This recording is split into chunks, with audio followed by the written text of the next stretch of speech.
Welcome back to Cronisphere, Episode 7. Today, we dive into some of the most pressing events shaping the world right now. First up, CBS is under fire for editing an interview with Vice President Kamala Harris on 60 Minutes. In a teaser clip, Harris gave a disjointed response about Israeli Prime Minister Netanyahu, but in the final aired version, her answer was much more composed. This has sparked criticism, suggesting CBS altered the interview to shield Harris from backlash.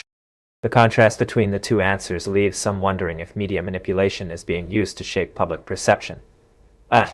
In Mexico, tragedy struck the city of Chilpancingo as newly elected Mayor Alejandro Arcos was assassinated just days after taking office.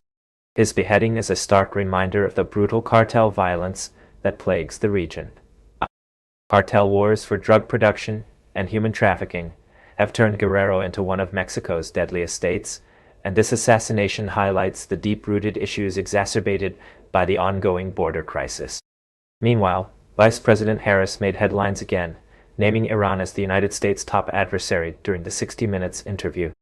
This statement has caused confusion as the National Defense Strategy identifies China as the most significant threat, followed by Russia. Iran's designation as a lesser persistent threat has sparked debate over whether Harris is simply reacting to current events, or if there's more behind her geopolitical positioning. In San Antonio, the city will spend $500,000 on planting trees to provide shade for gorillas. While the plan aims to enhance the zoo's gorilla exhibit, critics question the allocation of such funds for animals when the city faces more pressing human concerns. The $65 million zoo renovation has already seen significant public and private investments, including millions in property taxes redirected to the project. Turning to global free speech, Elon Musk's X platform is under scrutiny from the European Union. Former EU Commissioner Thierry Breton warned that Musk's upcoming conversation with Donald Trump could incite violence or hate speech. While Breton has since resigned, the EU's investigation into X continues with potential fines looming. This probe raises larger questions about the balance between free speech and disinformation, especially as social media continues to influence political discourse. Hurricane Milton is bearing down on Florida, having strengthened into a Category 5 storm. Note: mandatory evacuations are underway along the Gulf Coast, with the Tampa mayor issuing dire warnings. The storm is expected to bring dangerous storm surges and catastrophic winds to areas like Sarasota by early Thursday morning. This will be one of the largest evacuations in Florida since 2017, and officials are urging everyone in the storm's path to seek safety immediately.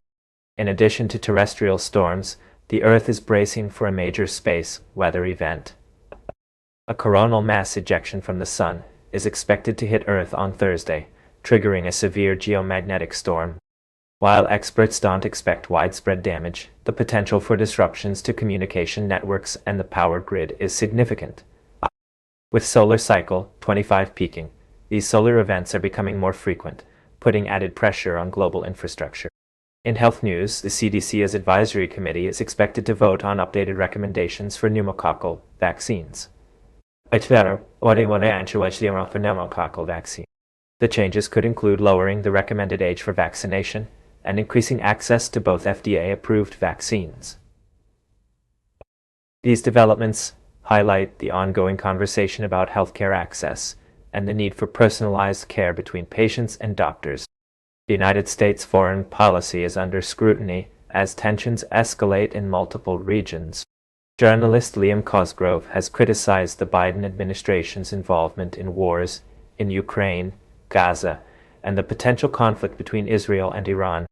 He argues that this aggressive stance could lead to further nuclear escalation, as Washington continues to supply billions of dollars in military aid to these hotspots.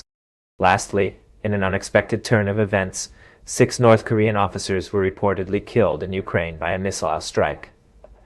While details remain scarce, the incident could mark a significant shift in North Korea's involvement in the Ukraine conflict, raising fears that the war is becoming increasingly internationalized. The growing cooperation between Russia and North Korea, with their recent defense pacts, suggests that the two nations are aligning more closely in response to Western sanctions. And that wraps up today's briefing. Alright, I'm going to Tercerian are will be. From political scandals and violence in Mexico to hurricanes and solar storms, it's clear that the world is facing a whirlwind of challenges. Stay tuned, and we'll be back soon to keep you updated on everything you need to know. Oh.